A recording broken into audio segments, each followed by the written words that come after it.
Hey, what's up everybody? It's Christmas time. Now I want everybody watching this to speculate with me, okay? Think about this. If we were living in a post-capitalist society, more specifically a communist society, would we still be going out Christmas shopping and exchanging gifts together with our loved ones on Christmas? What would Christmas actually look like? Let's speculate on this. Now, communism has never been achieved anywhere in the world yet, and that's why this is speculative, because we can't point to an example in history of this. But I think it's still an extremely interesting question that could lead us to talk about some deeper issues as well. Now, first of all, let's just break down just a few basics of what a communist society would look like. First of all, there would be no more private property, which of course is different than personal property. And that's a key factor in communism, the abolition of private property, because in a socialist society, there still can be private property, but definitely not in a communist one, by definition. All property would be owned communally, and everyone's needs would be met because society is run by the principle of from each according to their abilities and to each according to their needs. And no one has ever achieved that yet. And so that's why people say that communism has never really been achieved anywhere. And in the Communist Manifesto, Marx and Engels said, finally, when all capital, all production, all exchange have been brought together in the hands of the nation, private property will disappear of its own accord. Money will become superfluous, and production will so expand and man so change that society will be able to slough off whatever of its old economic habits may remain.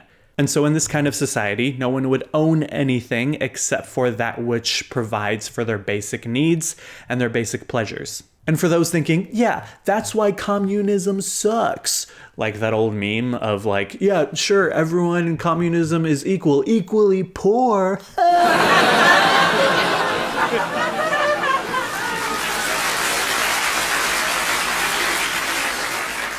Nice meme, gentlemen, and a meme purely influenced by capitalist brainwashing that makes us think we need so much stuff. And that's why I like the way Marx words it here when he says money will become superfluous and production will so expand and man so change that society will be able to slough off whatever of its old economic habits may remain. And that sloughing off or shedding off is the shedding off of the spectacle. Critical theorist Guy Debord wrote a book called Society of the Spectacle about how capitalism has hijacked our social lives by mediating our social relationships through commodity fetishism. Commodity fetishism occurs when our measurement of a product's exchange value, how much we gotta pay for it, supersedes the product's use value. And Marx came up with this term, mocking our desire to measure the value of things by money and calling it a fetishism of these commodities, on par with the absurdity of measuring sacred objects as more holy or magical than other objects. And so the spectacle brainwashes us into thinking that these fetishizations are the unquestionable reality. Debord writes, the spectacle says nothing more than that which appears is good, that which is good appears. The attitude which it demands in principle is passive acceptance, which in fact it already obtained by its manner of appearing without reply, by its monopoly of appearance. And its domination over our social lives degrades us so much to the point where it gets us to go from prioritizing being to prioritizing having. And degrades us even further to get us to the point where we go from prioritizing having to prioritizing appearing, just appearing to have. So it gets us to go from being to having to appearing. And he says, all individual reality has become social reality, directly dependent on social power and shaped by it. And he also says, the consumer becomes a consumer of illusions. Think back to those Christmas present lists you used to make as a kid, either writing it and sending it off to Santa Claus or directly handing it to your parents and begging that they get you as much stuff as possible on that list all the way up until Christmas. Now think of how many items on those lists was really just your desire for illusions. I know for a fact so many of the items on my lists as a kid were directly determined by the toy commercials I saw on kids' television, showing me kids that were having so much fun than I've ever had because they're playing with that toy. But the very best thing of all, there's a counter on this ball. So try to beat your very best score. See if you can jump a whole lot more. Skip it, skip it. And so I would put the toy on my list, not because I really wanted the toy necessarily, but because really what I wanted was to be as happy as that kid on the TV with the toy. And I was convinced that that particular toy would help me achieve that level of happiness. That's the case for a lot of things that we want, but it is extremely difficult to get to the point where we're able to communicate that because we're all drowning in the spectacle. And then I would get the toy, play with it for a while, and eventually get bored with the toy by the time the next Christmas came around. And it was so much easier to become bored with that toy with all the new commercials of the new toys I saw. Then we get older and have to go through the stress of buying gifts for people. And we so badly wish we could just grab something cheap and give it to them to show that we're thinking about them. But we know that it can't be too cheap because they might think that we don't actually love and value them as much as we really do. The fact that we often feel like we must feel the most valued by the person who spent the most money on our gift is sickening. We've all been fooled. It also reminds me of a time when I was dating a girl for a while and we thought we were going to get married and we were talking about getting married, and when she told me when I proposed to her, I don't have to get her an engagement ring because she never really saw engagement rings as that big of a deal. It wasn't really her thing, and she'd rather just have a wedding ring, really. And instead of responding by saying, okay, if that's what you want, cool, instead I said, I can't do that.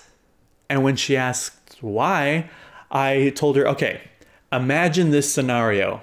I propose to you, and then you go to your friends and tell them, Damon proposed to me, we're gonna get married. And then they respond by saying, oh my God, let me see the ring. And then you have to say, he didn't get me one. That scenario sounded so horrifying to me. And then she just said, oh yeah, you're right. Okay, I guess you could get me a ring then. Yeah, maybe you should. Just to save me from the embarrassment of that potential scenario.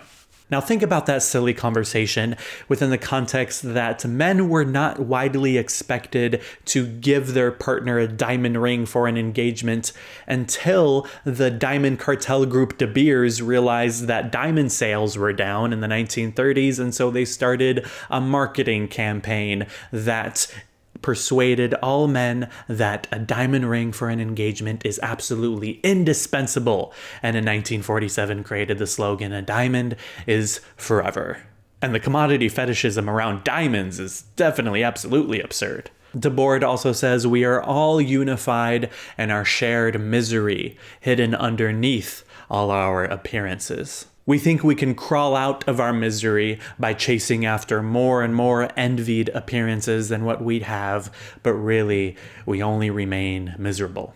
And so when Marx says production will so expand and man so change that society will be able to slough off whatever of its old economic habits may remain, these are the destructive, misery-inducing habits that we're trying to slough off. So will we still have holiday shopping and holiday gift exchanges among loved ones in communism? My speculation is no. And if you're bummed out about that, please evaluate why you may be feeling that way. And please consider all the ways that capitalism has cultivated false needs within us in order to keep us consuming. And finally, let's answer the question, what will Christmas actually look like then if we're not buying a bunch of gifts for one another? Well, it'll probably look a bit like how it looked before capitalism. We can still make gifts for one another, but most importantly, we can bring food and drink to feast and drink and party all together. The day will remain great and holy, this holy day, this holiday, because you get to spend time with your loved ones in one place. And when we think about the value that comes from feeling valued from spending meaningful time with our loved ones, it makes me think about why we actually do like receiving gifts from people.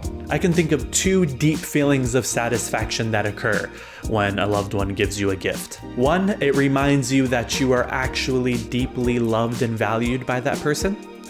And two, it's especially appreciated when the gift is something that you really needed but couldn't afford. And there are better ways to meet those two feelings of deep satisfaction than the methods that capitalism offers us.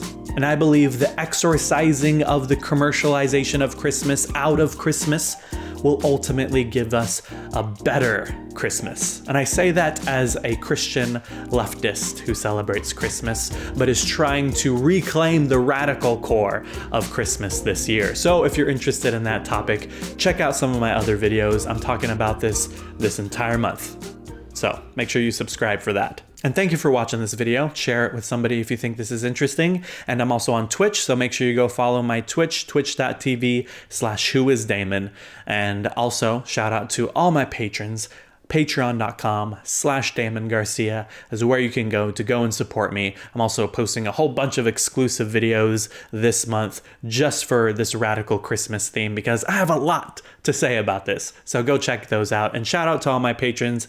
Right now, Blake the Bold, Ranger Jenny, Refined Your Scene, James Finlay, New Transcendentalist, Kristen Mouse, Mike Topman, Peter John Blake, Mimi McGann, Callie, Onion, Keegan James, Rob Hutton, Jack, Theory Plebe, Jacob McCarthy, Mike Lodato, Frank Morales, Socialist Sangha, There Were Monsters, Julianne King, Erica Guzzo, R2 Walker, Pink Prawns, Curses and Prayers, Elvela Rambles, and Indirect Existence. Thank you all for supporting me. I appreciate it so much, and Merry Christmas. See you later.